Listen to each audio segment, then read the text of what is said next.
Muy buenos días a todos los hermanos que están oyendo en este foro de instrucción teológica. Les saludo desde California. Yo soy el pastor Felipe Arenas. Hoy continuamos con nuestro libro Filosofía de un Ministerio Competente y estamos en el capítulo 7 que mencionamos acerca de que el ministerio aprobado por Dios es un ministerio de intercesión. En Génesis capítulo 18, del versículo 20 al 25, entonces Jehová le dijo, por cuanto el clamor de Sodoma y Gomorra se aumenta más y más, y el pecado de ellos se ha agravado en extremo, descenderé ahora y veré si han consumado su obra según el clamor que ha venido hasta mí, y si no, lo he de saber. Y apartáronse de ahí los varones y fueron hacia Sodoma. Mas Abraham estaba aún delante de Jehová. Y se acercó a Abraham y dijo, ¿destruirás también al justo con el impío? Quizás hay 50 justos dentro de la ciudad. ¿Destruirás también y no perdonarás al lugar por 50 justos que estén dentro de él? Lejos de ti el hacer tal, que hagas morir al justo con el impío y que sea el justo tratado como el impío. Nunca tal hagas. ¿El juez de toda la tierra no ha de hacer lo que es justo? En este texto hemos visto que Abraham valientemente presenta un dilema ético. Raras veces existe un lugar tan completamente malo que no incluya ningún justo entre ellos. Si existieron personas justas en Sodoma y Gomorra, ¿puede Dios justificar imponerles el mismo castigo a ellos que a los malos? En la guerra esto se llama daño colateral y la idea nos repugna. En la guerra, algún daño colateral puede ser inevitable. Al fin y al cabo, guerras son peleadas por humanos imperfectos, pero Dios no es imperfecto y ha de llegar a un estándar más alto. Abraham, en su preocupación por Lot y su familia y otros justos que pueden vivir en estas ciudades, presenta una cuestión ética. Quizás la posibilidad de hacer daño a los inocentes puede hacer que Dios cambie sus planos. En este capítulo estamos hablando de que el ministerio aprobado por Dios es un ministerio de intercesión. Abraham está intercediendo ahora por algunos justos que hubiese en Sodoma y Gomorra.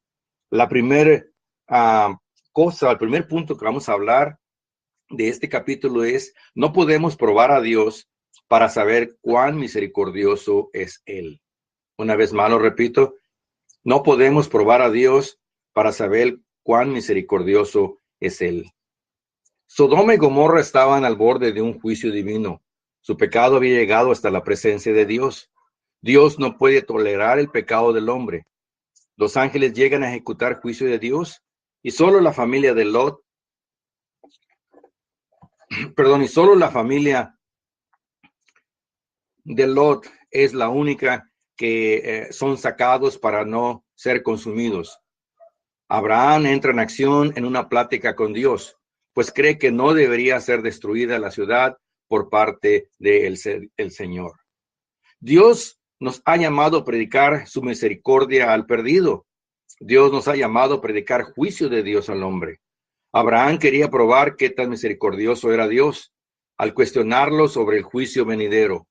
Probar a Dios es como tentarle. Cuestionar a Dios por lo que hace es como dudar de su completa soberanía en lo que hace o planea hacer. Dios es lento para la ira y grande en misericordia. Solo nos toca como siervos interceder por ellos antes de que venga juicio de Dios. No digo que Abraham era terco al tener una conversación con Dios. Aún no había entendido que Dios conoce a cada persona en este mundo, que Dios es justo y demanda que hagamos justicia también. Abraham aún no conocía que Dios no puede tolerar el pecado ni aceptarlo. Podemos creer que estamos hablando lo justo y estar equivocados. No podemos probar a Dios en su misericordia. Nuestras oraciones no pueden cambiar a Dios, pero sí a nosotros mismos. Lo repito una vez más. Nuestras oraciones no pueden cambiar a Dios, pero así a nosotros mismos. La conversación de Abraham parecía que era una oración. Muchas veces hemos orado a Dios por cosas que queremos o por cosas que necesitamos. Dios contesta por las cosas que necesitamos, no por las que queremos que no necesitamos. Esta conversación, oración de Abraham, no podía cambiar a Dios. No podemos cambiar a Dios. Dios no es movido en su carácter o naturaleza. Es imposible que Dios en sí mismo cambie porque nosotros simplemente queremos. No se puede esto. No podemos detener o estorbar la soberanía de Dios aún por nuestras oraciones.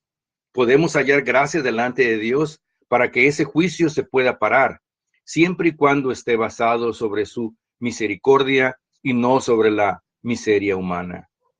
Dios es movido solo por su compasión y misericordia, no por la miseria humana. Lo que el hombre sí puede hacer es cambiar su perspectiva hacia el juicio de Dios y su misericordia. Mis oraciones sí me pueden cambiar a mí mismo y así poder entender el por qué Dios en su soberanía hace tales cosas. Nuestro ministerio tiene que ser espiritual, no carnal, para este entendimiento hacia los juicios divinos. Dios no se goza al destruir al malo, pero debe castigar al pecado. Lo repito una vez más. Dios no se goza al destruir al malo, pero debe castigar al pecado. En la conversación entre Abraham y Dios, no se nota que Dios se goza en destruir al pecador, pero al pecado. Es contra naturaleza de Dios pensar o creer que Dios se goza a manera de venganza destruir al pecador. También es contra naturaleza de Dios no castigar al pecado y tolerarlo. La historia bíblica de este texto nos lleva a aceptar que sí existía la práctica de pecado de inmoralidad sexual, homosexualismo, orgías y otros pecados en esta ciudad. Dios no tolera la inmoralidad ni el homosexualismo. Son pecados que ofenden a Dios y pecados contra el cuerpo. El ministerio de Dios debe de predicar en contra de cualquier acto inmoral que sea en contra de la naturaleza humana. Pablo apóstol dice en Romanos 1:27, de la misma manera, también los hombres, dejando las relaciones naturales con la mujer, se encendieron en sus pasiones desordenadas unos con otros, cometiendo actos vergonzosos hombres con hombres. ¿Cuál es la postura del ministerio con relación a esta situación? No tolerancia ni aceptación. Solo tenemos que interceder por las conductas inmorales, orar e interceder ante Dios, que tenga misericordia y obre salvación en la vida de ellos. Dios puede cambiar actitudes desviadas con su poder divino. Gracias a Dios por un ministerio de compasión al pecador que no acepta o tolera ningún tipo de pecado. La oración es el medio a través podemos comprender la voluntad de Dios. Una vez más lo repito, la oración es el medio por el cual a través podemos comprender la voluntad de Dios. El siervo de Dios debe conocer y hacer la voluntad de Dios para su ministerio. Jesús tenía y practicó un ministerio de oración e intercesión por la gente. Hoy existen muchos ministerios en el mundo. Hay muchos evangelistas, pastores, misioneros de diferentes doctrinas y denominaciones. Unos predican la sana doctrina y otros ya se han desviado. El ministerio que Dios aprueba es un ministerio de ayuno y oración. Solo por medio de la oración podemos saber y conocer la voluntad de Dios. Proverbios 1:1. Los labios del justo conocerán la voluntad de Dios. Al orar a Dios, conoceremos la voluntad de Él. Dios sigue hablando al corazón del siervo humilde. Nos preocupamos más si estamos haciendo su perfecta voluntad por la razón que oramos y clamamos un poco. Cuestionemos menos a Dios acerca de sus planes y oremos más en su presencia. Nunca podremos conocer la perfecta voluntad de Dios solo con especulaciones. La oración diaria e intensa nos hará conocerla para nuestra vida cristiana. Los grandes hombres de Dios del Antiguo y Nuevo Testamento supieron cuál era la voluntad de Dios a sus vidas por la constante vida de oración que ellos tenían. Orar por otros e interceder por ellos. Nuestro ministerio aprobado por Dios hace estas 4 cosas. Número 1, intercede por los necesitados. Número 2, no cuestiona a Dios en sus planes. Número 3, muestra compasión al perdido. Número 4, sea ejemplo en oración para ellos. Saludos una vez más, soy el pastor Felipe Arenas y continuamos en el capítulo 8 sobre nuestro libro Filosofía de un Ministerio Competente. Juan capítulo 1, versículo 21 al 27 dice, y le preguntaron, ¿qué pues, eres tú Elías?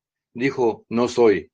¿Eres tú el profeta? Él respondió, no. Le dijeron, pues ¿quién eres? Para que demos respuesta a los que nos enviaron. ¿Qué dices de ti mismo? Él dijo, yo soy la voz de uno que clama en el desierto. Enderezad el camino del Señor, como dijo el profeta Isaías. Y los que habían sido enviados eran de los fariseos. Y le preguntaron y le dijeron, ¿por qué pues bautizas si tú no eres el Cristo, ni Elías, ni el profeta? Juan le respondió diciendo, yo bautizo con agua, mas en medio de vosotros está uno a quien vosotros no conocéis. Este es el que viene después de mí, el que es antes de mí, del cual yo no soy digno de desatar la correa de su calzado. Juan capítulo 1, del 21 al 27. Este capítulo 8 nos habla o hablaré de la verdadera misión ministerial.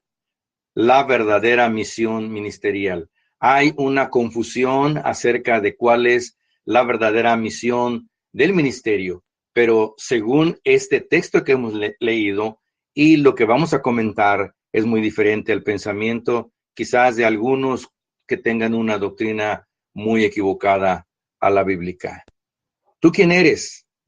Juan confesó y no negó, más declaró, yo no soy el Cristo, versículo 20. Juan también niega ser Elías, en el versículo 21. Elías no murió, subió al cielo en un torbellino, segundo libro de Reyes 2:11. Y los judíos esperaban su regreso como predecesor del Mesías, según Malaquías capítulo 4, versículo 5, Marcos 8, 28 y capítulo 9, versículo 11. En el Evangelio de Marcos, Juan el Bautista se viste como Elías, Marcos 1:6, segundo libro de Reyes 1:8. Es el predecesor del Mesías, Marcos 1, del versículo 1 al 4, y es aparentemente identificado por Jesús como Elías, según Marcos 9:13. Todo lo que confirma que efectivamente es, en verdad, Elías.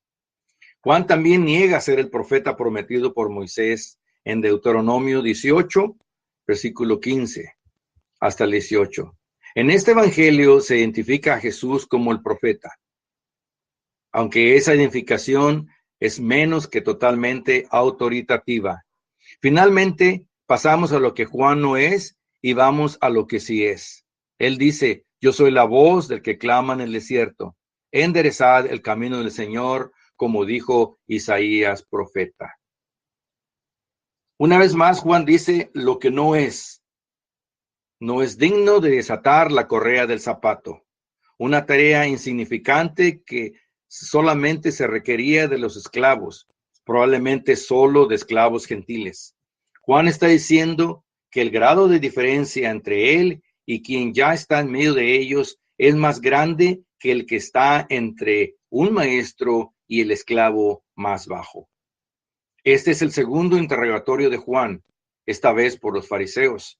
En el tiempo de Jesús, los fariseos eran uno entre muchos grupos de líderes religiosos judíos, pero para el tiempo del cuarto evangelista, los sucesores de los fariseos, los rabinos, fueron el grupo dominante en el judaísmo.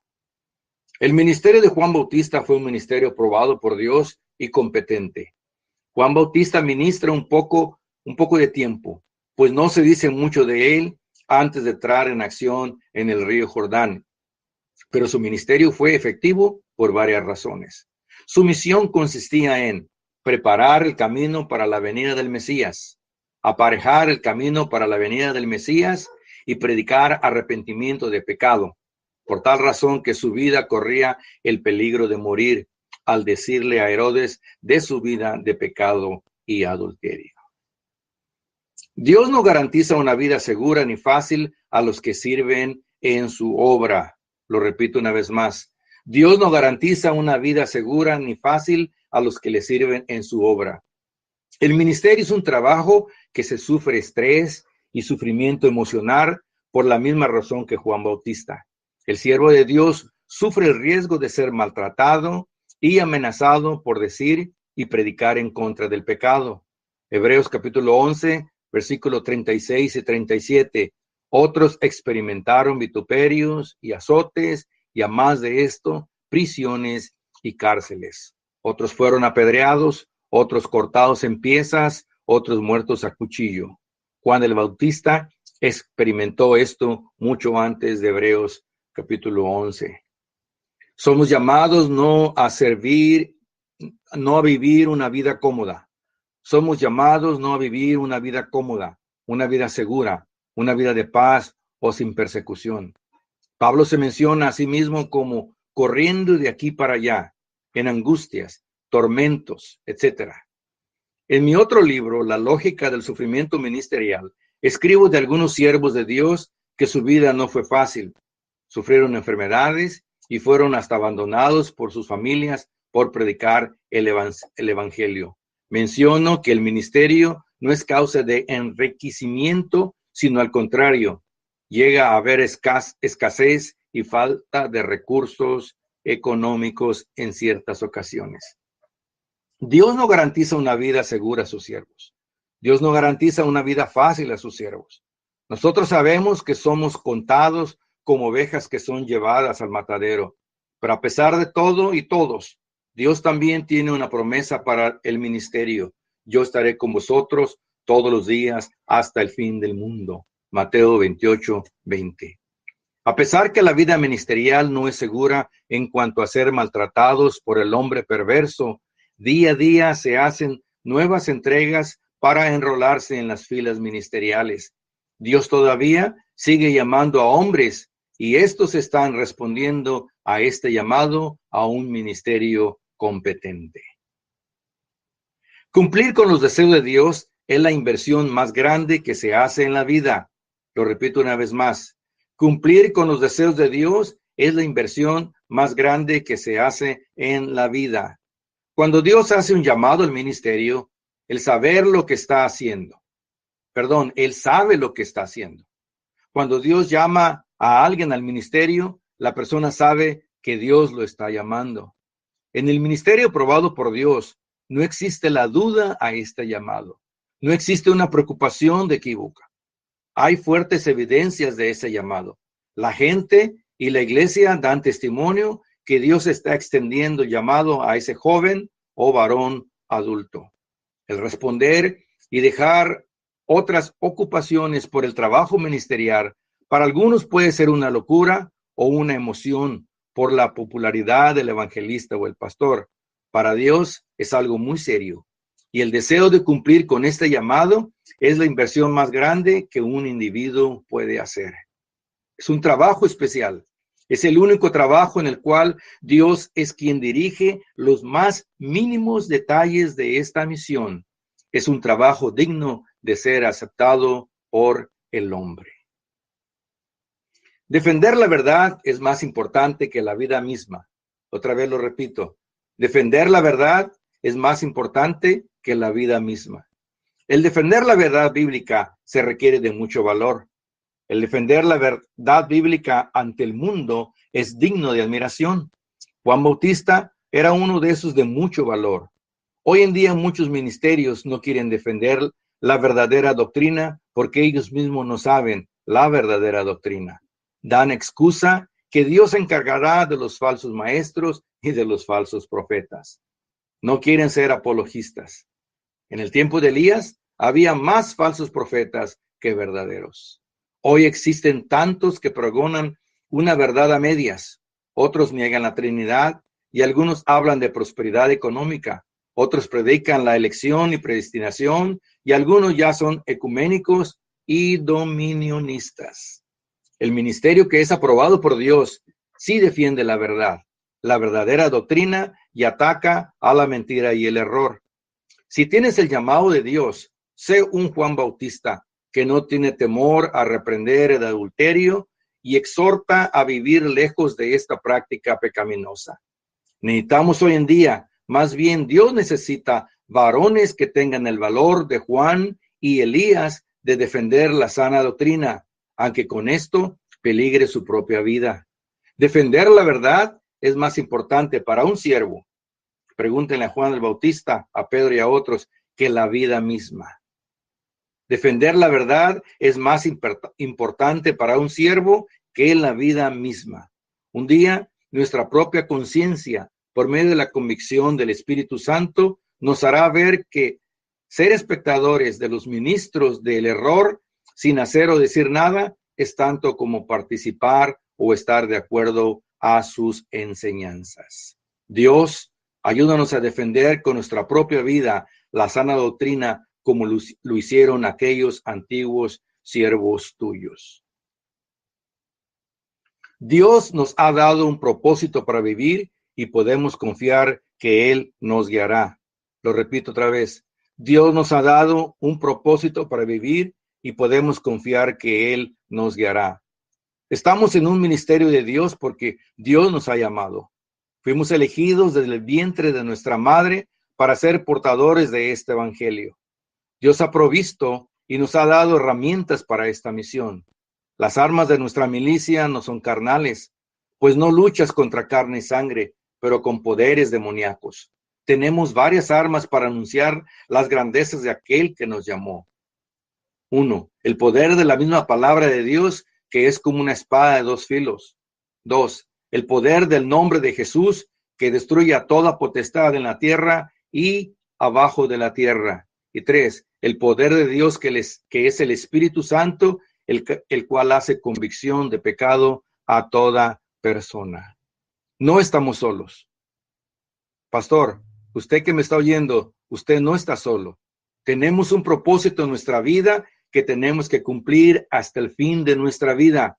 Lo único que nos resta hacer es confiar en las palabras de Jesús. Yo estaré con vosotros todos los días hasta el fin del mundo.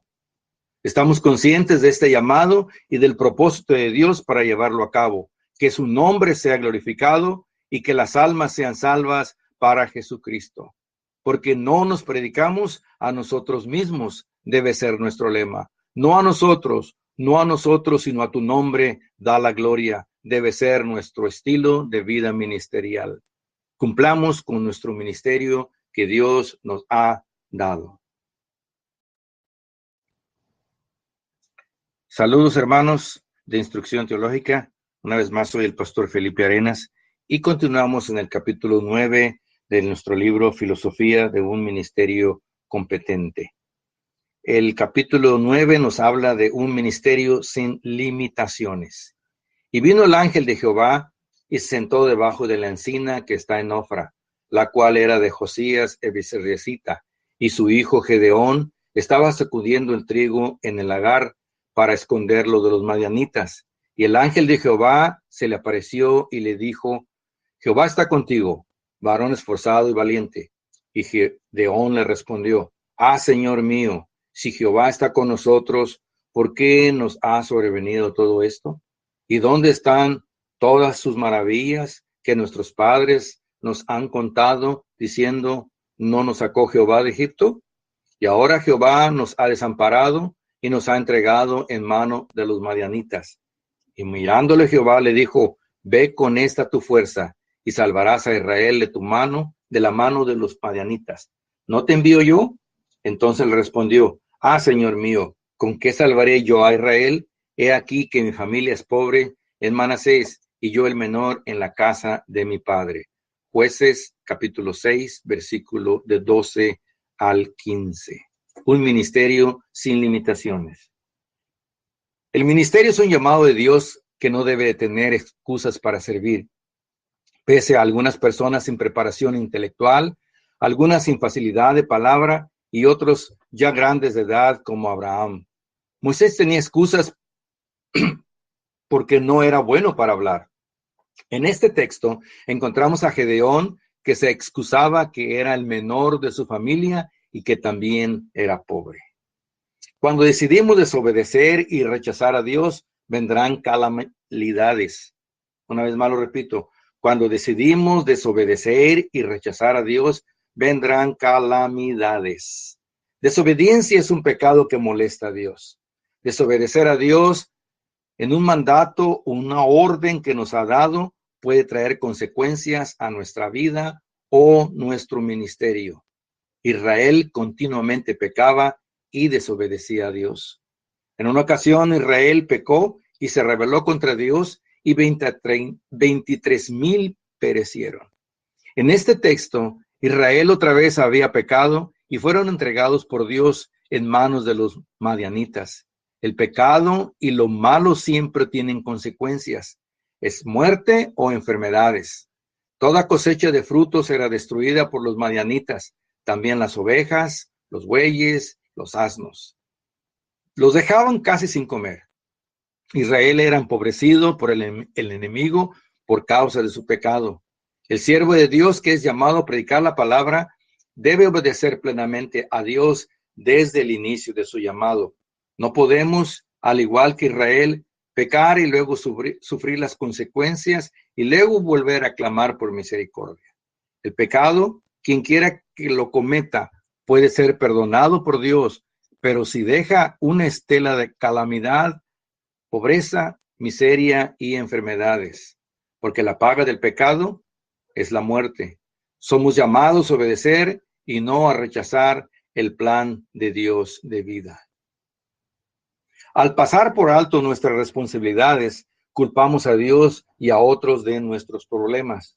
Lo repito otra vez. Al pasar por alto nuestras responsabilidades, culpamos a Dios y a otros de nuestros problemas. Como cristianos somos responsables de nuestras acciones. Como ministros somos responsables de nuestros actos, responsables de nuestra vida espiritual y de nuestra misión ministerial que Dios nos ha dado. Dios no es culpable de nuestros errores. Dios no es culpable de nuestras fallas. Tampoco podemos echarle la culpa a otras personas. Gedeón estaba conversando con Jehová y en el versículo 13 dijo, Señor mío, si Dios es con nosotros, ¿por qué nos ha sobrevenido todo esto? ¿Y dónde están todas sus maravillas que nuestros padres nos han contado? Y ahora el Señor nos ha desamparado y nos ha entregado en manos de los madianitas. Gedeón estaba equivocado al comentar de esta manera. El pecado del pueblo en general no es motivo para dudar de la promesa de Dios. El ministerio de Dios debe de cumplir con sus responsabilidades de exhortar al pueblo de no pecar contra Dios. Pero cuando lo haga, el siervo no debe culpar a Dios por abandono. La iglesia que peca es responsable ante Dios, no es responsable el siervo. Dios entonces le da a Gedeón una misión. Tú salvaste a Israel de los madianitas.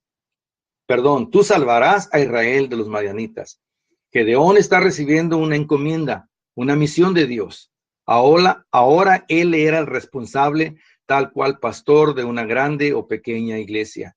Gedeón se encuentra a sí mismo con una situación de identidad personal.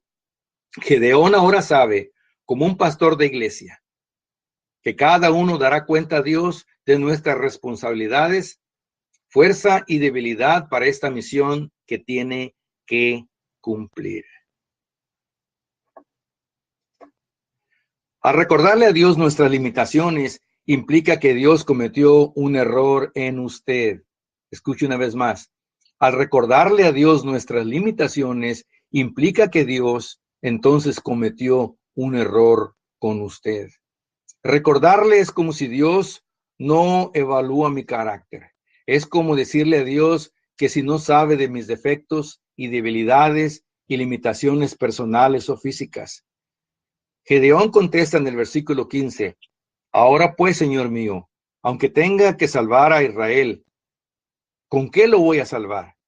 He aquí que mi familia es pobre en Manasés y yo el menor de la casa de mi padre. Cuando se muestran a Dios nuestras limitaciones, el diablo toma ventaja y nos pone en la mente que sí es cierto, no podrás con la misión que Dios te ha encomendado. Moisés fue otro siervo que le recordó a Dios sus limitaciones. Moisés le decía a Dios, yo soy tardo para hablar, tengo limitaciones físicas para este llamado. ¿Es que acaso Dios no puede ver nuestra flaqueza, nuestros límites?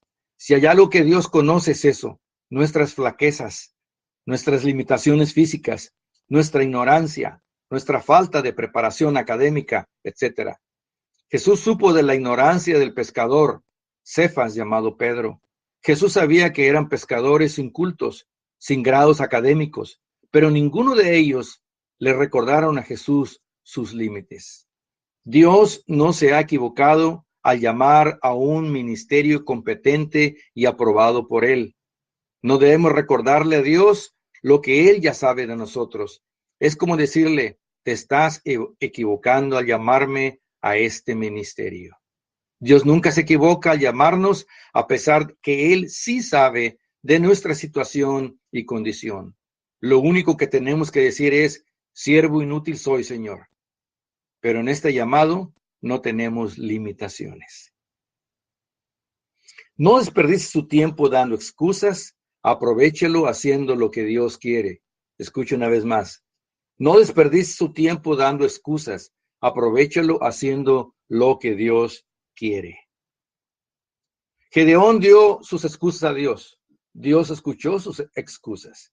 Podemos decir cosas a Dios y Dios puede escuchar y hacer una decisión de lo que hemos dicho. Dios hizo una decisión cuando Gedeón empezó a hablar de sus limitaciones.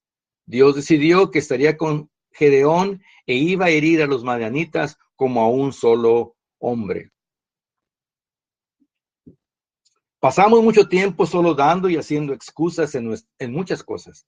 Excusas para no casarse, hace la gente. Hace excusas para no ir a la universidad porque no fue un buen estudiante en la preparatoria. Hace excusas para no aprender otro idioma, aún sabiendo que le será de beneficio en su carrera. En el cristianismo hay creyentes que no toman un cargo bíblico como ser diáconos, maestros o ser parte de la alabanza y dando 1000 excusas. Dios solo los oye y hace decisiones. En el ministerio que Dios nos ha dado, no podemos dar más excusas que solo estamos perdiendo, pues solo estamos perdiendo el tiempo. Si Dios hizo la decisión de usar a Moisés y a Gedeón sin importar sus limitaciones, también puede hacer lo mismo con nosotros. Somos llamados a tener un ministerio sin limitaciones. Somos llamados a tener un ministerio competente. Tenemos que aprovechar el tiempo y hacer lo que está a nuestro alcance y con nuestras posibilidades. Nosotros no podemos salvar al mundo o al pecador. Recuerde que sus limitaciones no son una excusa delante de Dios. Continuamos con nuestra ponencia, Filosofía de un Ministerio Competente. Soy el pastor Felipe Arenas. En este capítulo 10 vamos a hablar del síndrome de Marta. Y muchos pastores, ministros y evangelistas, maestros de escuela bíblica que estamos en el ministerio, nos identificamos con esta situación. El síndrome es un conjunto de fenómenos que concurren unos con otros y que caracterizan una determinada situación. Marta tenía esta situación ya por tiempo indefinido. En el capítulo 10 de Lucas, versículo 38 al 42, encontramos el texto de este capítulo. Aconteció que yendo de camino, entró en una aldea y una mujer llamada Marta le recibió en su casa. Esta tenía una hermana que se llamaba María, la cual sentándose a los pies de Jesús oía su palabra. Pero Marta se preocupaba con muchos quehaceres y acercándose dijo, Señor, ¿no te da cuidado que mi hermana me deje servir sola? Dile pues que me ayude. Respondiendo Jesús le dijo, Marta, Marta, afanada y turbada estás con muchas cosas, pero solo una cosa es necesaria. Y María ha escogido la buena parte, la cual no le será quitada. Jesús visita a las mujeres y Marta lo recibe en su casa. Versículo 38. Aunque Lázaro es el hermano de Marta y María, esta historia no lo menciona a él ni a los discípulos varones que lo acompañan. No existe una referencia a un hombre como jefe de esta casa. Claramente, Marta está a cargo. María se sienta a los pies de Jesús para recibir su enseñanza, que es la postura de un discípulo en lugar de un hombre. El Evangelio de Lucas frecuentemente habla de mujeres en lugares de honor. En años recientes, algunos estudiosos han caracterizado esta historia como un atento de la iglesia primitiva para definir el papel de las mujeres en el ministerio. Sin embargo, esta historia no es sobre las mujeres, es un pasaje sobre el discipulado. El contraste no es entre el servir, es decir, el papel de liderazgo activo de las mujeres en la comunidad, y escuchar, es decir, el papel pasivo de las mujeres en la comunidad, sino entre escuchar la palabra, o sea, el discipulado, y la conducta ansiosa, es decir, la antítesis del discipulado. Marta recibe a Jesús en su casa. También es la casa de Lázaro y María. Pero Marta hace la invitación y la invitación es a su casa. En las diversas narraciones sobre María y Marta, generalmente Marta toma el liderazgo. La excepción más dramática es cuando María interrumpe la cena de Marta al ungir los pies de Jesús con perfume. Este incidente parece algo distinto, de carácter callado, apartado de María, pero algunas veces los callados nos sorprenden. No se menciona a los discípulos.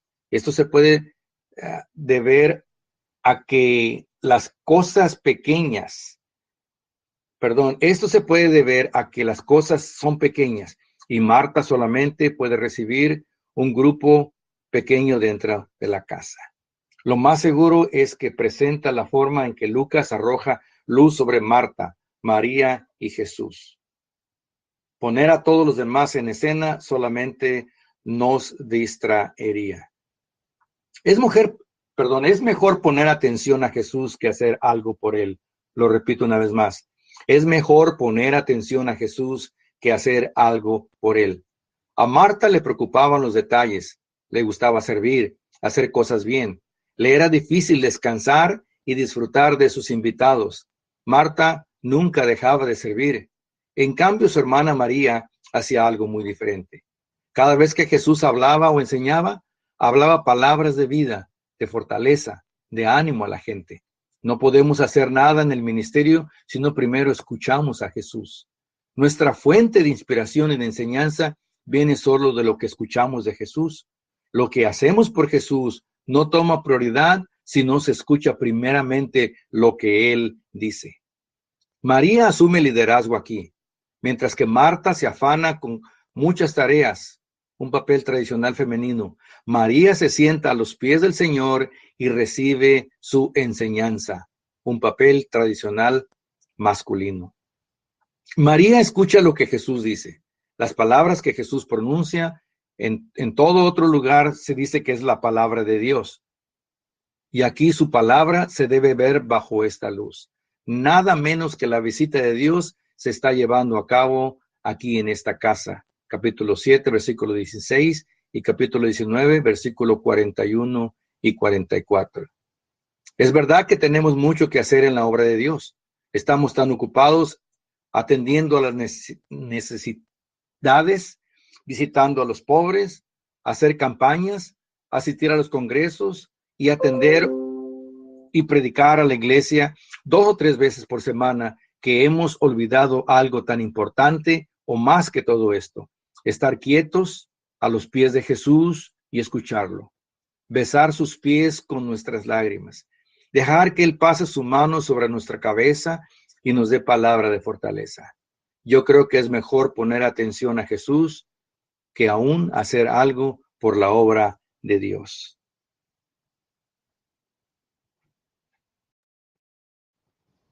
Continuamos en el capítulo El síndrome de Marta. Es posible que el servicio a Cristo sea un ajetreo que deje de ser una entrega a Él. Escuche una vez más. Es posible que el servicio a Cristo sea un ajetreo que deje de ser una entrega a Él. No tenemos un llamado de Dios que es solo por obligación. No podemos convertir nuestro ministerio en algo que sea solamente una obligación impuesta por varias razones. Se puede llegar a servir a Dios y olvidarse de Dios.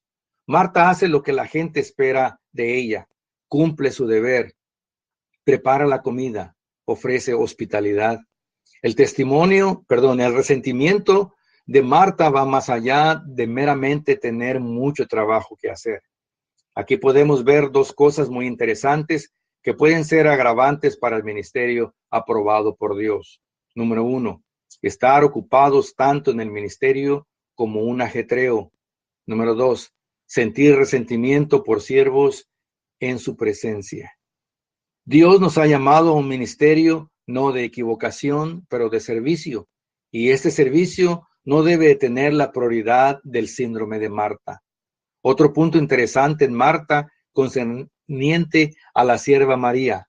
Marta se dirige a Jesús como Señor, según el versículo 40, pero con el mismo aliento lo reprende y le da una orden. ¿No tienes cuidado? Y dile pues que me ayude. Muy difícilmente es el tono respetuoso que uno usa para dirigirse al Señor. El obrero Marta no puede darle una orden a Jesús cómo actúa y sirve el obrero María.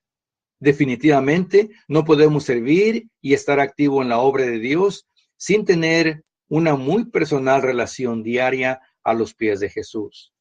Es mejor desconectarse de ciertas actividades ministeriales y conectarse con Jesús junto a sus pies. Siempre hay un tiempo apropiado para escuchar a Jesús y otro para trabajar por Él. Escuche una vez más. Siempre hay un tiempo apropiado para escuchar a Jesús y otro para trabajar por Él. María se sienta a los pies de Jesús para recibir su enseñanza, que es la postura de un discípulo, el lugar de un hombre. El Evangelio de Lucas frecuentemente habla de mujeres en lugares de honor.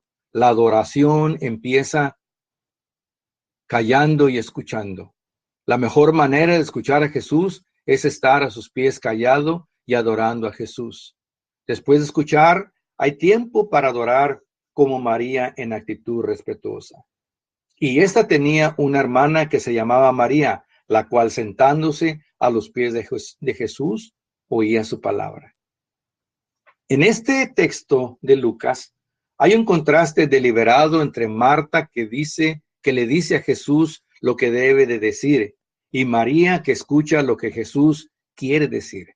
Nosotros somos llamados para escuchar a los pies de Jesús y no para decirle a Jesús lo que debe de hacer o de decir. Pero respondiendo Jesús le dijo, Marta, Marta, cuidadosa estás y con las muchas cosas que estás turbada.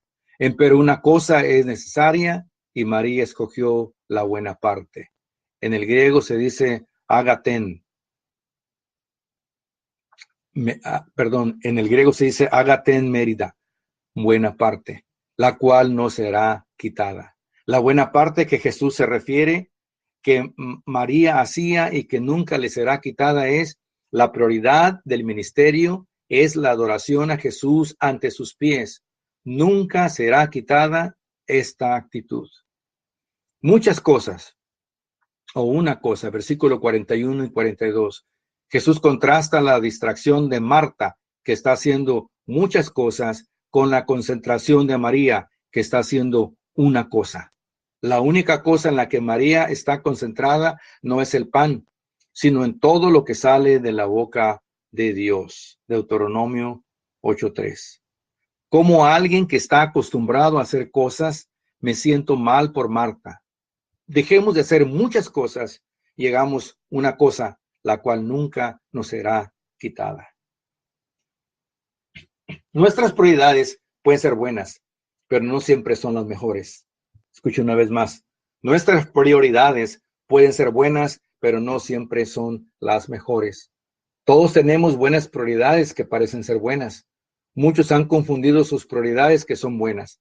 Según el diccionario, una prioridad es algo a lo cual damos preeminencia, asignándole cierto grado de importancia. La mayoría de las personas no ha llegado a definir cuáles deben ser sus prioridades. Entre los que sí lo han hecho, son pocos los que realmente viven de acuerdo con ellas. Marta tenía prioridades que ella pensaba que eran buenas. Trabajar duro por Jesús, atenderlo con comida, tener la casa limpia para su venida. Estas prioridades eran buenas, pero no eran las mejores.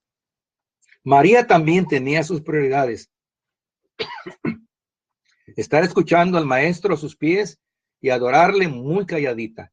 Creo que esta prioridad agradaba más a Jesús que otras. Busquemos no solo buenas prioridades cristianas y ministeriales, pero busquemos las mejores. Nuestro ministerio no solo debe hacer buenas cosas para Dios, pero las mejores. También tenemos que saber si es mejor hacer algo por Él o tener algo de Él cada día en nuestra vida. Muchos ministerios están sufriendo el síndrome de Marta por la cantidad de actividades que llevan a cabo día tras día. El ministerio aprobado por Dios tiene por prioridad hacer una cosa, la cual no le será quitada. Tengamos el ministerio de María, de servir y escuchar a los pies de Cristo. Después de todo, esto es la mejor parte. Saludos una vez más a todos los miembros de este foro Instrucción Teológica. Continuamos con nuestro libro Filosofía de un Ministerio Competente. Yo soy el pastor Felipe Arenas. En este capítulo 11 vamos a hablar sobre el título Cómo ser un mejor predicador. Y esto es muy importante para cada uno de nosotros porque Dios demanda que seamos mejores predicadores en el sentido que vamos a ver ahora. Estamos hablando acerca de el ministerio que es aprobado por Dios y hoy, o en este momento, estamos comenzando para el capítulo 15, cómo ser un mejor predicador. El apóstol Pablo escribe a Timoteo en su segunda epístola, capítulo 4, versículo 2, que prediques la palabra, que insta a tiempo, fuera de tiempo, redarguye, reprende, exhorta con toda paciencia y doctrina. Podemos ser mejor predicadores, aunque no necesariamente famosos o internacionales. La iglesia necesita mejores predicadores, predicadores y ministros de Dios con un llamado que sea genuino y de parte de Dios. Dios nos ha llamado a predicar las nuevas de salvación. Somos llamados a ser de bendición a la iglesia y a reprender al pecado y exhortar con paciencia al creyente. Dios ha puesto en nuestras manos un tesoro maravilloso en vasos de barro. Somos vasijas de barro. El evangelio que nos ha sido dado es el mejor. No hay otro peor, pero por la calidad de las buenas nuevas que compartimos. No que haya otro peor, pero por la calidad de las buenas nuevas que compartimos, este evangelio es el mejor. Quizás el portador del evangelio no es el mejor, pero sí podemos ser mejores predicadores conforme a la palabra de Dios. ¿Cómo es ser mejor siervo de Dios? Escuche muy atentamente estos puntos que vamos a comenzar. Número 1, la conducta cristiana es el mejor sermón. Escuche una vez más, la conducta cristiana es el mejor sermón. Yo pues, preso en el Señor, os ruego que andéis como es digno de la vocación con que fuisteis llamados. Efesios capítulo 4, 1. El apóstol Pablo recomienda a todos aquellos que tienen una vocación ministerial que la conducta cristiana es imperativa, de vital importancia y necesaria en un siervo de Dios. La conducta ministerial aún sobrepasa la conducta de un cristiano regular. La conducta del ministro es idéntica a la de Jesús de Nazaret, sin tacha alguna, sin pecado, sin mancha alguna, que no haya nada de qué avergonzarse. Pablo apóstol escribe, vosotros sois cartas abiertas, leídas por todos. Esto es la importancia de testimonio que es más fuerte del sermón que predicamos. El mejor sermón que podemos predicar comienza antes del culto, antes de subirnos al púlpito. Para ser mejor predicador, primero tenemos que predicar con el ejemplo. Vivir lo que se predica no es fácil, pero sí es posible. Sabemos hacer buenos sermones homiléticos, con mucha exégesis, con amplia homilética y suficiente hermenéutica. Pero si no van acompañados de una limpia conducta, nadie los creerá ni aceptará por muy bien hechos que estén. Modela tu vida tomada de Jesús, imitándole sin querer ser como otros. Escucho otra vez. Modela tu vida tomada de Jesús, imitándole sin querer ser como otros. Sed pues imitadores de Dios como hijos amados y andad en amor, como también Cristo nos amó y se entregó a sí mismo por nosotros, ofrenda y sacrificio en dolor fragante. Efesios capítulo 5, versículo 1 y 2. El ministerio que es aprobado por Dios es un ministerio genuino, sin imitaciones a otros u otras personas. Es real. Si vamos a ser imitadores, que sea solo de Jesús, imitando su amor y compasión, interés por el perdido y por sus necesidades humanas. También imitemos su santidad y su vida apartada de pecado en este mundo. Hay muchos predicadores que son copia idéntica de otros predicadores. Imitan su estilo de predicar, imitan su manera de vestir, imitan su tono de voz y hasta los modales y gestos en el púlpito. Otros quieren tener el mismo tren de vida al traer el mismo automóvil y solo se amistan con los más famosos y populares, sin decir de los internacionales. Si quieres ser mejor predicador, solo tienes que llegar a la estatura del varón perfecto, a la estatura de Jesús. La gente sabe cuando somos copias de otros siervos, pero también se da cuenta si queremos ser como Jesucristo. Ellos lo pueden sentir cuando hablamos, al platicar, al predicar y al comportarnos día a día. El único modelo paulino a seguir era y fue Cristo Jesús. El apóstol Pablo era un seguidor fiel de Jesucristo y lo imitaba solamente él. El único modelo a seguir del ministerio nuestro que es competente ante Dios es y será Jesucristo, el modelo perfecto. Sé lleno del Espíritu Santo continuamente. Una vez más, sé lleno del Espíritu Santo continuamente. No os embriaguéis con vino, en lo cual hay disolución. Antes bien, sed llenos del Espíritu, hablando entre vosotros con salmos, con himnos y cánticos espirituales, cantando y alabando al Señor en vuestros corazones. Efesios 5, 18 al 19. El ministerio de éxito en todas las denominaciones es solo y exclusivamente a la fresca unción del Espíritu Santo. Se debe a la continua búsqueda de la presencia de Dios. El papel que juega el Espíritu Santo en la vida del predicador es 100% de vital importancia. No estoy diciendo que se debe de hablar en lenguas desde el púlpito o cada vez que se ora, pero que salga alabanzas de tu boca con cánticos llenos del Espíritu Santo. Tienes que alabar a Jesús junto con la predicación, antes y después que prediques. Ser lleno del Espíritu Santo también es que las decisiones tuyas sean guiadas por el mismo Espíritu. Vivimos y nos movemos en la época y tiempos del Espíritu Santo, pero muchos ministros han abusado de lo que es genuinamente el poder que da el Espíritu Santo. Déjate usar por él, pero no puedes abusar de él. La llenura del Espíritu Santo es para cada siervo y sierva que se pone en sus manos. Podemos vivir bajo el Espíritu Santo, andar en el Espíritu, movernos y conducirnos bajo el Espíritu de Dios. Gálatas 5:6, digo pues, andad en el Espíritu y no satisfagáis los deseos de la carne, pero si sois guiados por el Espíritu, no estáis bajo la ley. Gálatas 5:16 al 18. Un buen predicador y siervo de Dios vive en el Espíritu y no anda en los deseos de la carne. Solo se mueve por el Espíritu Santo. Tendremos un mejor y efectivo ministerio. Entrégate con confianza y fe al ayuno y la oración. Escucha una vez más. Entrégate con confianza y fe al ayuno y la oración.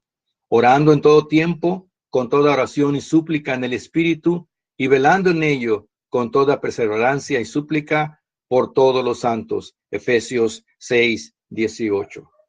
Entonces Jesús fue llevado por el Espíritu al desierto para ser tentado por el diablo, y después de haber ayunado 40 días y 40 noches, tuvo hambre. Mateo 4:1-2. El ministerio que Dios aprueba está impregnado de una constante vida de oración en todo tiempo. Pablo escribe: orad sin cesar, esto es, continuamente. El maestro pasaba largas horas de la noche orando al Padre en el Espíritu. La Biblia está llena de textos acerca de la necesidad de orar y no desmayar, pero el siervo tiene que orar con fe y confianza en Dios y en sus promesas. Orar sin fe es imposible que se agrade a Dios en nuestro ministerio. El ayuno disciplina el alma y abre la puerta del cielo. Somos llamados a predicar y a practicarlo también. Jesús ayunó 40 días y 40 noches, pues la lucha contra Satanás lo demandaba. Joel capítulo 2, versículo 12 nos explica que para alcanzar una conversión de todo corazón, con plena madurez y fruto para Dios, es necesario ayunar. El Evangelio de Marcos 9, de versículo 14 al 19, nos muestra que los discípulos no pudieron echar fuera un demonio de un niño epiléptico. Cristo apareció en la escena y el demonio fue reprendido por Jesús y el niño quedó sano. Los discípulos le preguntaron al Señor: ¿por qué no pudimos nosotros expulsarlo? Cristo Jesús les dijo: ese género no puede ser expulsado si no es con ayuno y oración. Está claro que hay demonios y luchas contra el enemigo de nuestro ministerio que de ninguna manera saldrán o serán ganados si no es con ayuno y oración. Para ser mejor siervo o sierva de Dios o un mejor predicador, usted necesita una vida de constante ayuno y oración en su vida. Continuamos con el capítulo Cómo ser un mejor predicador. Ten cuidado de cómo hablas y de lo que dices. Muchos ministerios, ya sea de pastorado, maestros de instituto bíblico o evangelistas, han decaído por no tener cuidado cómo hablan y de lo que hablan, lo que dicen, desde el púlpito, fuera del púlpito, fuera de la iglesia, aún incluso en sus hogares. Ninguna palabra corrompida salga de vuestra boca, sino la que sea buena para la necesaria edificación, a fin de dar gracia a los oyentes. Efesios capítulo 4, versículo 29. Palabras corrompidas, el diccionario lo define como la palabra corrompida como pudrirse, estropearse, desintegrarse, malograrse, apestar. En pocas palabras, es todo lo que apesta y ya no funciona. Es cuando la boca es impulsada por ira, por la envidia, por celos, por rebeldía, inseguridades que apestan en un corazón. Daña a su hermano declarando maldiciones a sus vidas. El ministerio de Dios no habla palabras que dañan a otros. Ten cuidado de lo que hablas y cómo lo hablas, también a quién lo hablas. Hay siervos que su ministerio está destruido por no tener el tacto de hablar cosas vanas y sin sentido desde el sagrado púlpito. Evita decir tanto chiste desde el púlpito. No a todos les gustan los chistes dichos por un pastor o por un evangelista, especialmente si humillan a terceros y no edifican a nadie. También evita el chisme, que es palabra corrompida. Nadie escucha a un siervo o pastor chismoso o chismosa. En cuanto a las bromas, ten cuidado a quien las haces, pero siendo ministro, ten cuidado de tu reputación. No uses el púlpito para criticar a otros ministros, al gobierno o a otros hermanos. No te burles en el púlpito como predican otros predicadores o pastores. Muchas vidas son bendecidas cuando hablamos la palabra sazonada correctamente, pero también muchas vidas son destruidas y ofendidas cuando hablamos palabras corrompidas y sin edificación alguna. Somos personas y ministros que por nuestro comportamiento, vida de oración y ayuno y la manera de hablar, seamos de bendición a otro y seamos mejores siervos y siervas para Dios. Saludos una vez más a cada uno de ustedes, hermanos. Soy el pastor Felipe Arenas y continuamos con el libro Filosofía de un Ministerio Competente. El capítulo anterior no era el 15, me he equivocado y dije que era el 15, pero era el 11. Hoy vamos a continuar con el capítulo 12, un ministerio ejemplar. El ministerio competente que es aprobado por Dios es un ministerio ejemplar. En Jueces capítulo 7, versículos 17 al 18 dice, y les dijo, miradme a mí y haced como yo hago. He aquí que cuando yo llegue al extremo del campamento, haréis vosotros como yo hago. Yo tocaré la trompeta y todos los que estarán conmigo, y vosotros tocaréis entonces las trompetas alrededor de todo el campamento y diréis, por Jehová y por Gedeón. Miradme y haced como yo hago. El ministerio de Dios aprobado es un ministerio de ejemplo, un ministerio que pone el ejemplo a otros consiervos y a otros ministros. No solo manda a hacer, sino que quiere que lo vean que también Él va. Miradme que yo lo hago y también yo voy. Gedeón es el tipo de líder que Dios está satisfecho. Es el que dice, cuando yo llegue al extremo del campamento, haréis vosotros como yo hago. Este ministerio ejemplar tiene ciertas características para un ministerio que es competente. Número 1, sé un ministro de ejemplo de influencia. Escucha una vez más, sé un ministro de ejemplo de influencia. ¿Qué cosa es influencia? Bueno, es la habilidad de ejercer poder en cualquiera de sus formas sobre alguien, de parte de una persona, un grupo o de un acontecimiento en particular. Los evangelistas fieles tienen mucha influencia. 1 Timoteo 4:12, Tito capítulo 2, versículo 15. Según el apóstol Pablo, al igual que la madre y abuela de Timoteo, influenciaron en su fe creciente. El dicho común, dime con quién andas y te diré quién eres, al igual que el que anda con lobos a aullar aprende, ambos hablan de la tremenda influencia que tenemos sobre otros. John Maxwell dice que al final de nuestra vida habremos influenciado en más de miles de personas, tanto positivo como negativo. Asóciate con aquellos siervos y siervas de Dios vencedores. Asóciate con las águilas que se remontan hasta lo más alto. Tienes que juntarte y buscar a gente con mentalidad positiva, como Pablo que decía, todo lo puedo en Cristo que me fortalece. Pablo que decía, todo lo puedo en Cristo que me fortalece.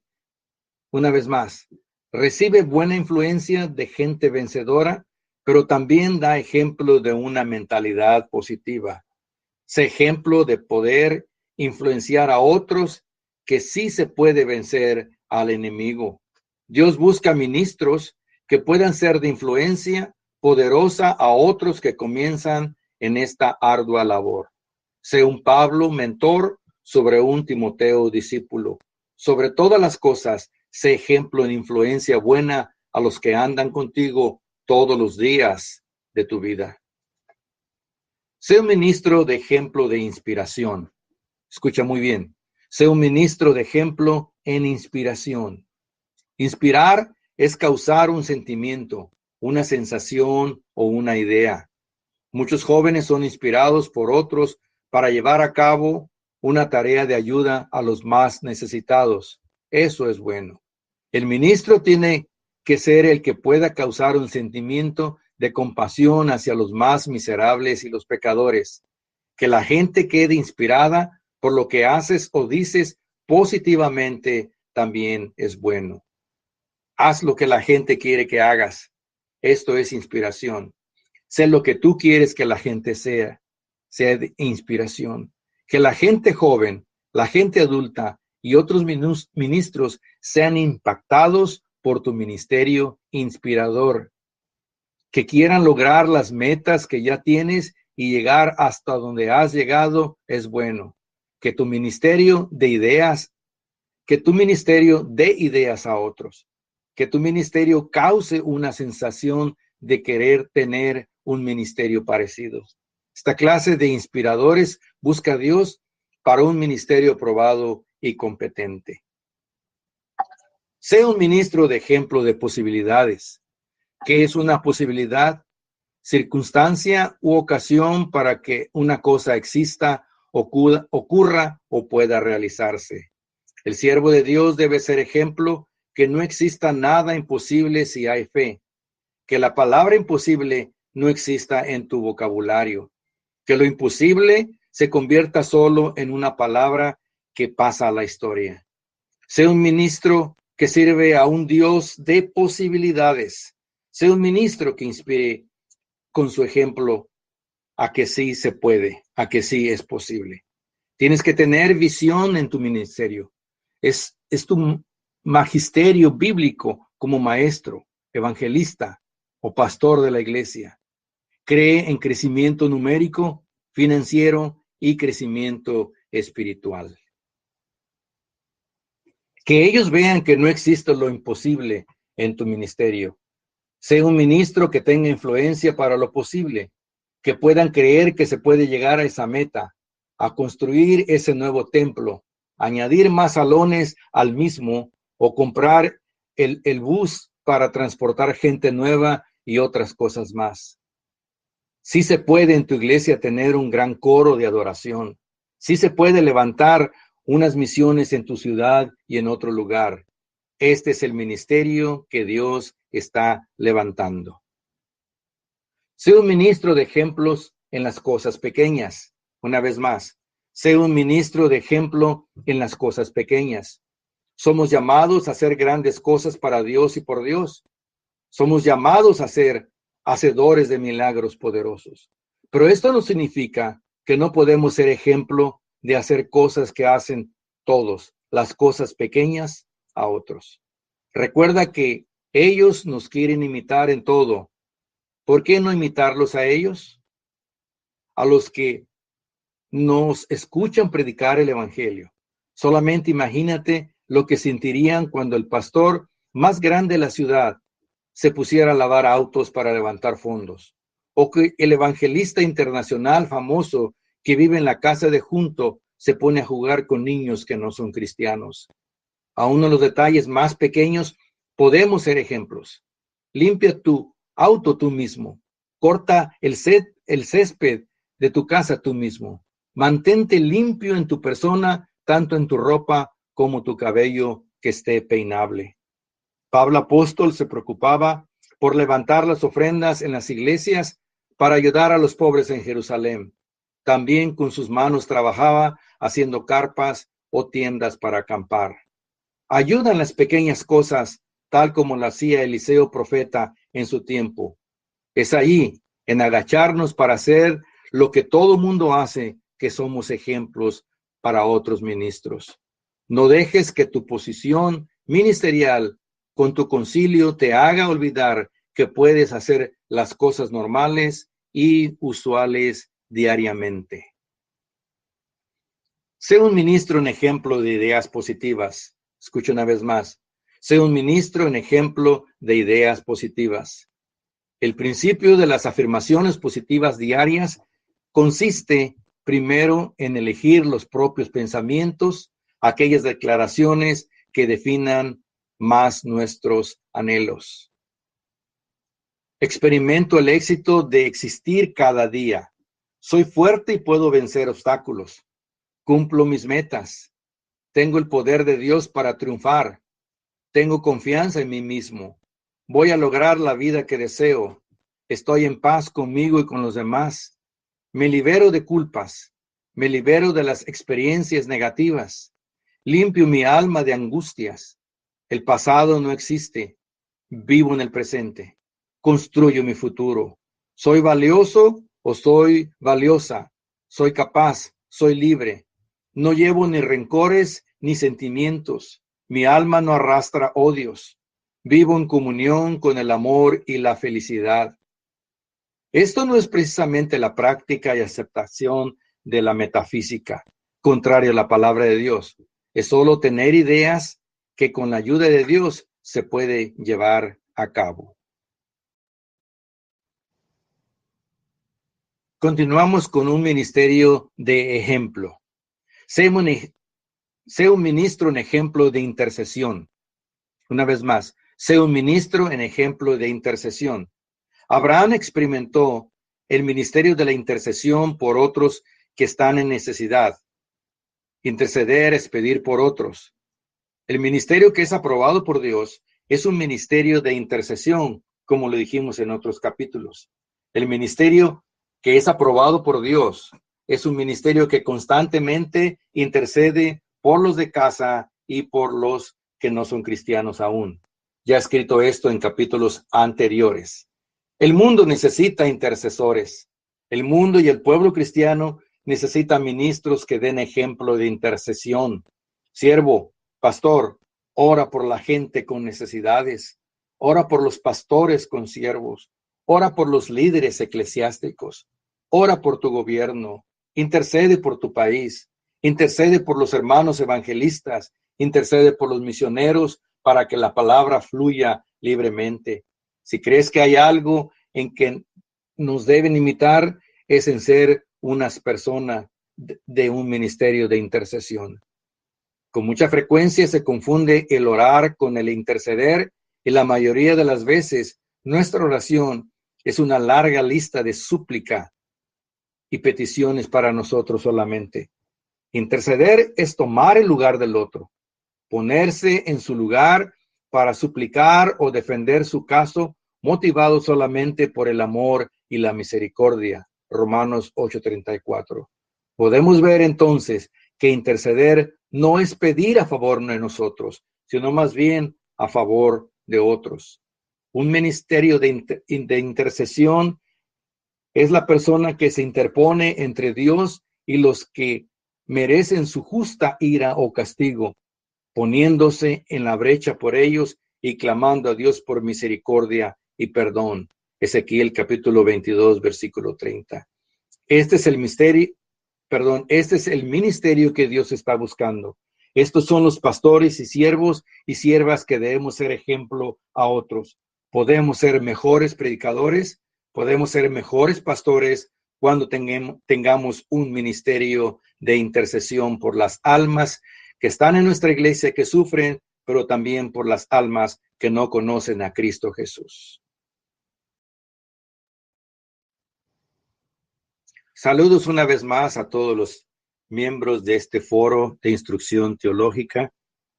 Yo soy el pastor Felipe Arenas y este capítulo 13 es el capítulo que vamos a hablar acerca de un ministerio de restauración de la predicación.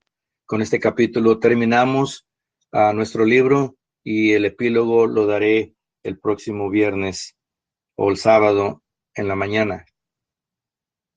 Pablo escribe a Timoteo en su segunda epístola, capítulo 4, versículo 2 al 3, que prediques la palabra, que insta a tiempo y fuera de tiempo, redarguye, reprende, exhorta con toda paciencia y doctrina, porque vendrán tiempos cuando no sufrirán la sana doctrina, sino que teniendo comezón de oír, se amontonarán maestros conforme a sus propias concupiscencias.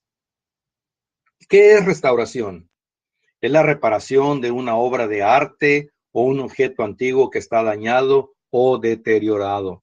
Acción de volver a poner una cosa en el estado que antes tenía. Hay ministerios dedicados a restaurar, entre comillas, la adoración y alabanza. Ellos dicen que tienen que ser bíblica y existen los salmistas, entre comillas, que están encargados de restaurar el tabernáculo de Dios, entre comillas. Se quiere, según ellos, reparar la adoración o ponerla al estado bíblico de antes. Entonces también la predicación debe ser restaurada, a volverla a poner en el estado que antes tenía. Se tiene entonces que reparar la predicación, que vuelva a ser 100% bíblica. Vivimos hoy en día en tiempos en que la predicación deja ser mucho la original. Una vez más, se tiene entonces también que reparar la predicación, De la misma manera que se repara la adoración, la predicación tiene que ser 100% bíblica. Veo que en muchos siervos la predicación se ha deteriorado de tal manera que solo una plática. Tengo 4 puntos a tratar de esta ministerio de la restauración. Antes de entrar al primer punto, escuche, la predicación tiene que ser espiritual, 100% espiritual, no carnal. Segundo, la predicación tiene que ser bíblica, 100% bíblica. Tercero, la predicación tiene que traer un mensaje de Dios, no un mensaje humano, pero un mensaje de Dios. Cuarto, la predicación tiene que tener sentido ético y moral. Siervo de Dios, pastores, predicadores, evangelistas, volvamos a predicar las verdades fundamentales de antaño y dejémonos de hablar de política, de chistes sin sentido, sin edificación, y dejemos de platicar en el púlpito. Un amigo mío me dijo que hay una gran diferencia en platicar y predicar. He visto que muchos pastores platican en vez de predicar. La predicación que tiene que volver a ser predicada es esta. Número 1, tenemos que predicar de arrepentimiento y confesión de pecados. Una vez más lo digo, la prédica de arrepentimiento y confesión de pecados. Pablo escribe en 2 Corintios 7:9, ahora me gozo, no porque hayáis sido contristados, sino porque fuisteis contristados para arrepentimiento. Presenta a Cristo, pastor, como el único que puede salvar al mundo por medio del arrepentimiento y confesión de pecados. Pastor, enfatiza que sin derramamiento de sangre no hay remisión de pecado, que la sangre de Cristo nos limpia de todo pecado. Predicador, predica que si confesares con tu boca que Jesús es el Señor y creyeres que Dios le levantó de los muertos, serás salvo. Haz y practica el llamamiento al altar para recibir salvación. La antigua y apostólica predicación de la iglesia primitiva era y fue arrepentimiento de pecados. En Hechos encontramos los sermones de Pedro, haciendo invitación a reconocer que Jesús es Hijo de Dios y que hay salvación por medio de su sacrificio en la cruz del Calvario. Siervos, volvamos a predicar salvación desde el púlpito. Número 2, predica sobre el bautismo en el Espíritu Santo. Una vez más, predica sobre el bautismo en el Espíritu Santo. Hechos capítulo 1, versículo 4 dice, y estando juntos, les mandó que no se fuesen de Jerusalén, sino que esperasen la promesa del Padre, la cual les dijo, oísteis de mí. Porque Juan ciertamente bautizó con agua, mas vosotros seréis bautizados con el Espíritu Santo dentro de no muchos días. Hechos 1:5. La predicación sobre el bautismo en el Espíritu Santo parece que se ha olvidado en algunos pastores y evangelistas. Es una promesa que Jesús dijo que vendría del Padre. La evidencia de hablar en otras lenguas es señal que ha sido bautizado con el Espíritu Santo. En los años 70 y 60, más jóvenes estaban bautizados con el Espíritu Santo que los jóvenes de hoy en día, pues se predicaba más seguido esta doctrina. Hoy, muchos recién convertidos están como aquellos que respondieron a Pablo, ni siquiera sabemos del Espíritu Santo. El ministerio aprobado por Dios debe predicar esta doctrina que es bíblica y muchos no han oído en muchos años.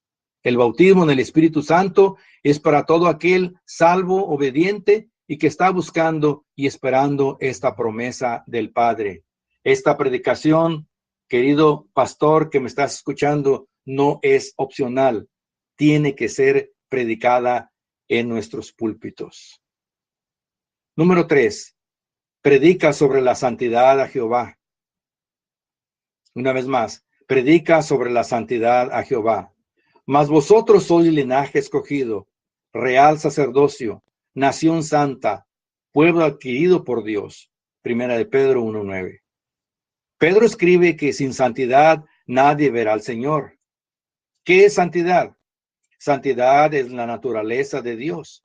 Dios mismo demanda, sed santos porque yo soy santo, y Dios no nos pide algo que no podamos llegar a hacer.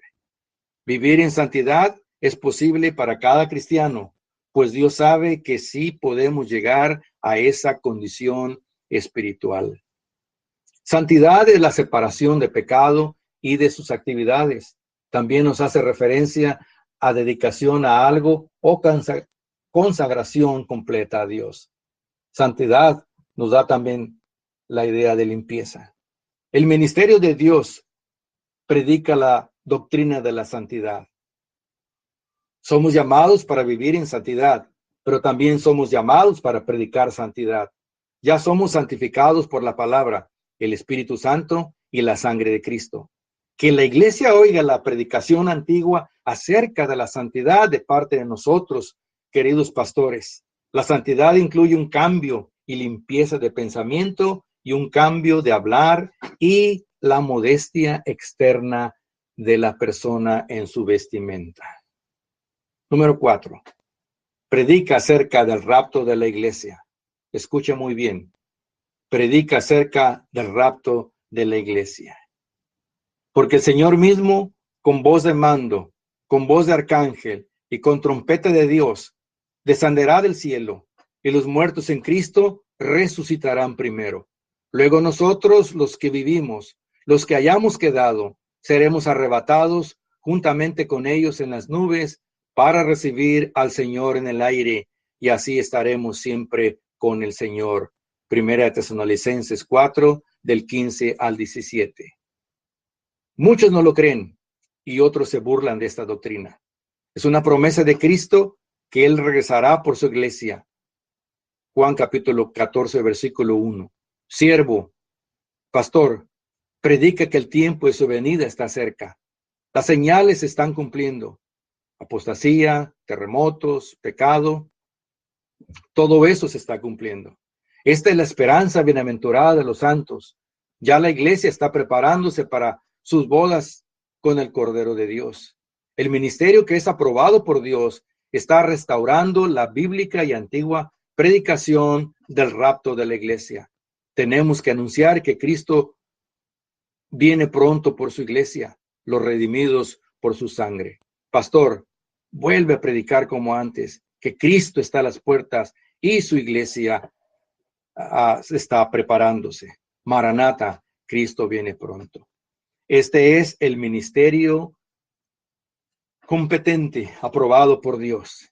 Este es el ministerio que Dios está formando desde hace muchos años, contrario a un ministerio de conveniencia.